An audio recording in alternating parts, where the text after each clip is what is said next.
마가복음 9장 30에서 37절 말씀입니다.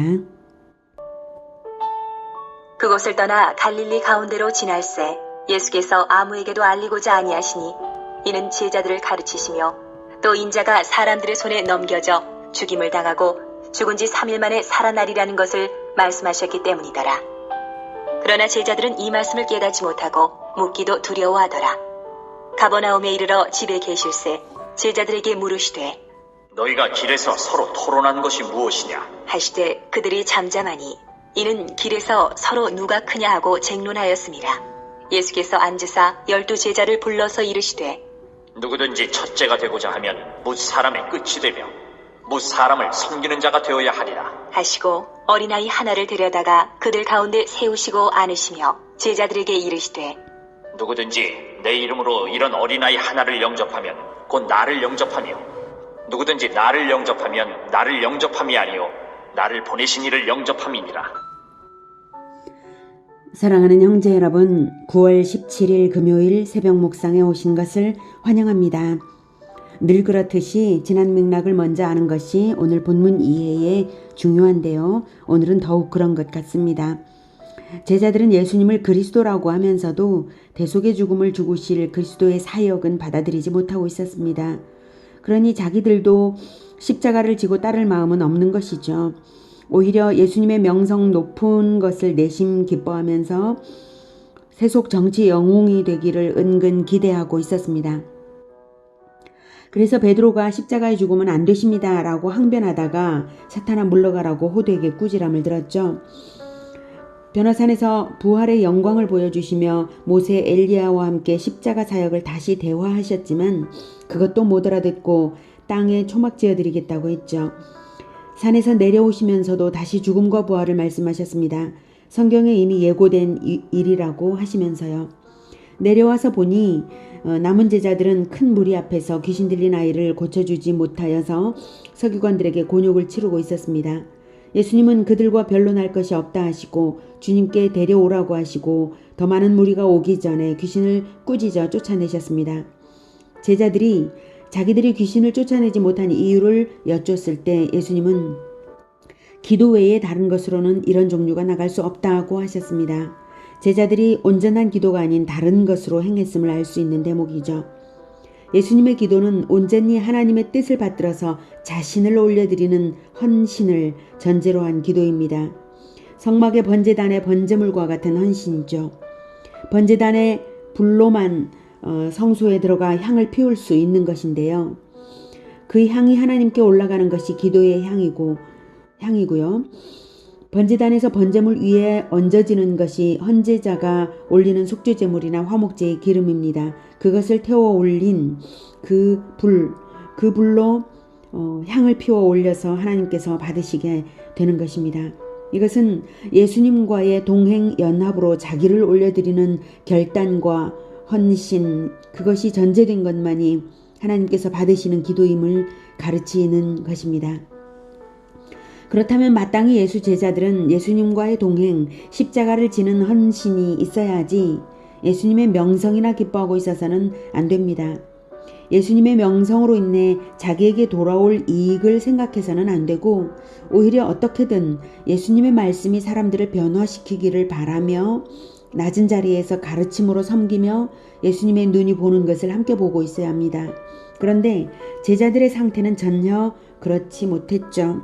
30절 그곳을 떠나 갈릴리 가운데로 지날새 예수께서 아무에게도 알리고자 아니하시니 갈릴리 가운데로 지날새 그곳을 떠나 그곳은 간질하는 아이를 고쳐주시고는 이내 예수님은 무리가 몰려드는 그곳을 떠나셨어요. 그리고 갈릴리 중간을 관통해서 이제 가버나움에 갔다가 다음은 유대와 예루살렘으로 향하기 위해 출발하셨습니다. 이 길이 공생애의 마지막 여정이 됩니다.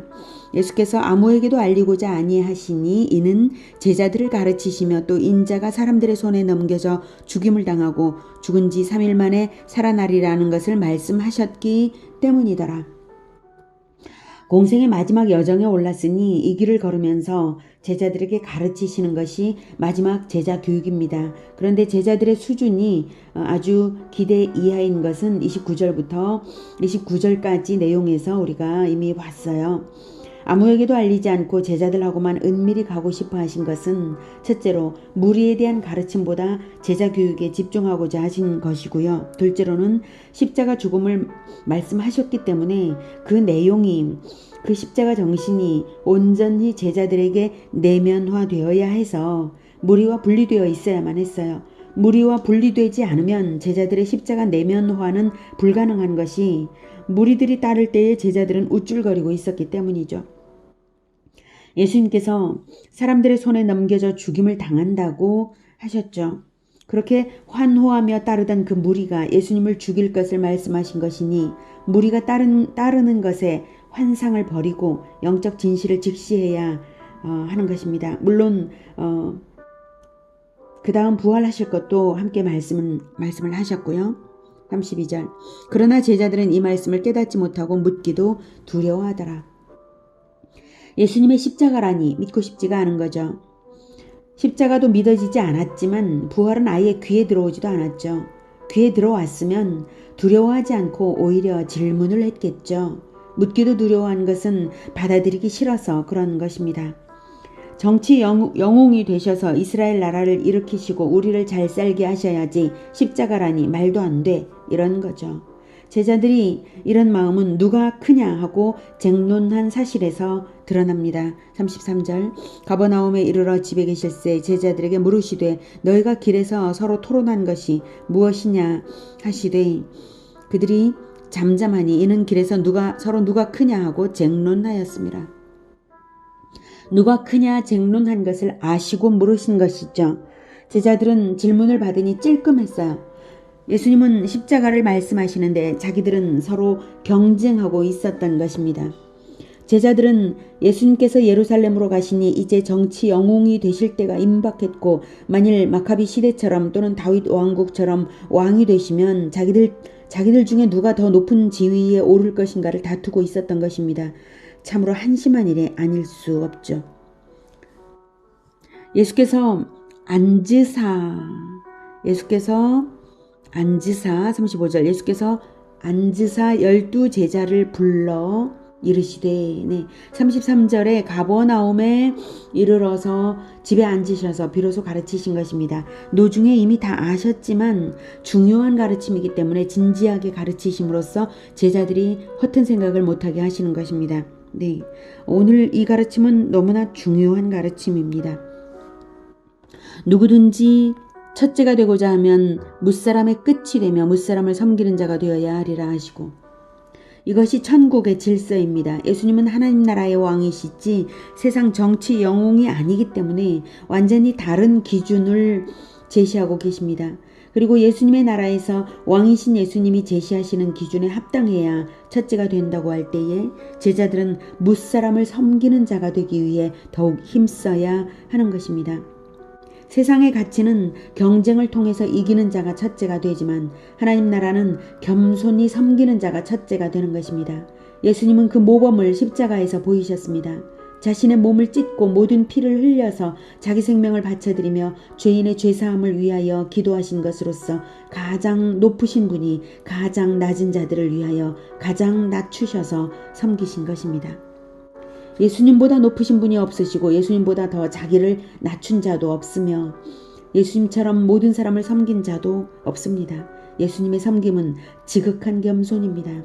그러니 첫째가 되고자 하는 마음 자체를 버리고 오직 예수님께 협력하여서 어떻게든 예수님을 높이고 예수님의 겸손과 섬김을 나의 태도와 인생으로 나타내어야 하는 것만이 예수 제자의 본분입니다. 36절 어린아이 하나를 데려다가 그들 가운데 세우시고 안으시며 제자들에게 이르시되 인상 깊게 가르침을 남기시기 위하여 어린아이를 데려오셨습니다. 그리고 행동으로 보이시며 안아주시며 말씀하셨습니다. 37절 누구든지 내 이름으로 이런 어린아이 하나를 영접하면 곧 나를 영접하며 어린아이를 예수 이름으로 영접한다는 것이 무엇일까요? 그저 사랑하는 것일까요? 물론 그것을 당연히 포함할 것입니다. 그런데 영접한다는 것은 지극히 존귀하게 높여주는 것이고 예수 이름으로 그리하면 그것이 예수님을 영접하는 것이라고 하셨습니다. 어린아이 하나를 지극히 존귀하게 높여야 한다는 것입니다. 그것은 지극히 존귀하게 높게 만들어주는 것이죠. 예수님이 가장 바라시는 영접은 무엇이겠습니까? 그것은 진리의 가르침을 사랑으로 주어서 복음화 제자화를 하여 예수 제자가 되게 하는 그것일 것입니다. 예수님의 지상 명령이 모든 민족을 제자 삼으라고 하신 것을 생각해 보면 바로 이런 어린아이 하나를 예수님을 영접하는 그 마음으로 예수 제자가 되기까지 뜨거운 사랑으로 예수님의 가르침을 가르치는 것입니다.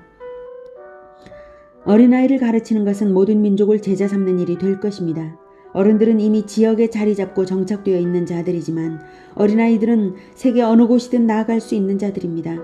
그러므로 우리가 모든 민족으로 나아가지 못해도 어린아이 하나를 제대로 영접하여 뜨거운 사랑으로 진리를 가르치면 그것이 예수님이 가장 기뻐하시는 일인 것이 분명합니다.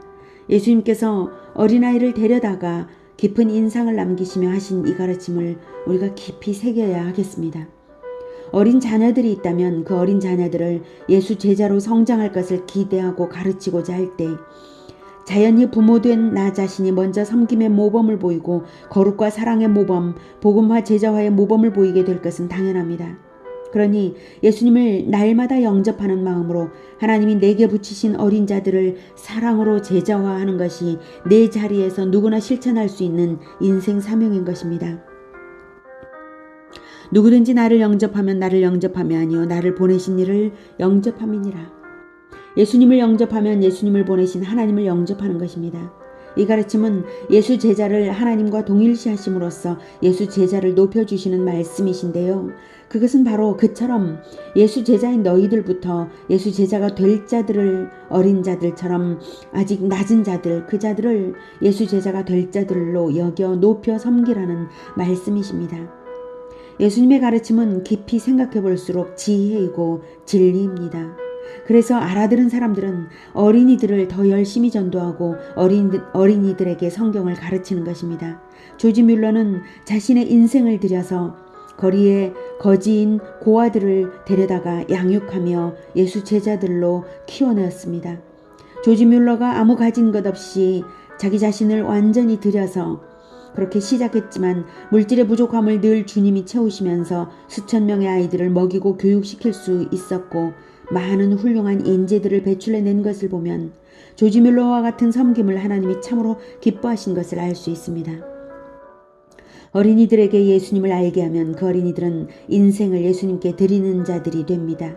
어른들은 변화하기 어렵지만 어린이들은 쉽게 변화되고 어린 시절에 예수 제자가 되면 그 인생 전체로서 자신을 올려드리는 진정한 예수 제자가 되는 것입니다. 오늘은 가장 겸손한 섬김이 예수님 영접이고 하나님 영접이 되는 것을 배웠습니다. 우리 모두의 인생에서 늘 가장 어린 자들을 더욱 섬기며 예수 제자들을 늘 모범으로 양성하는 우리 모두가 되기를 축복합니다. 기도하겠습니다. 하나님, 우리는 어린아이들을 가르치고자 생각할 때에 무엇을 어떻게 가르쳐야 될지도 모르는 어리석고 어리석은 자들입니다. 성경을 제대로 알지도 못하고 그러니 더욱 예수님을 가르칠 수가 없는 자들입니다. 그래서 더욱 열심히 성경을 배우고자 합니다. 나 자신이 더욱 열심히 성경을 제대로 배워서 제대로운 가르침을 줄 수 있는 자가 되고 그리고 어린이들을 더욱 열심히 예수 제자가 되도록 진정으로 참된 가르침으로 가르치고 싶습니다. 하나님, 우리로 하여금 진정한 예수 제자가 되게 하시고 예수님처럼 지극히 낮은 섬김으로 어린이들을 섬겨서 하나님을 기쁘시게 하고 진정한 예수 영접이 될 수 있도록 우리를 도와주시옵소서. 가장 낮은 섬김으로 섬길 수 있는 우리 모두가 되도록 주님 도와주시옵소서. 도와주시옵소서. 예수 그리스도 이름으로 기도드립니다. 아멘. 이어지는 시간은 개인 기도 시간입니다.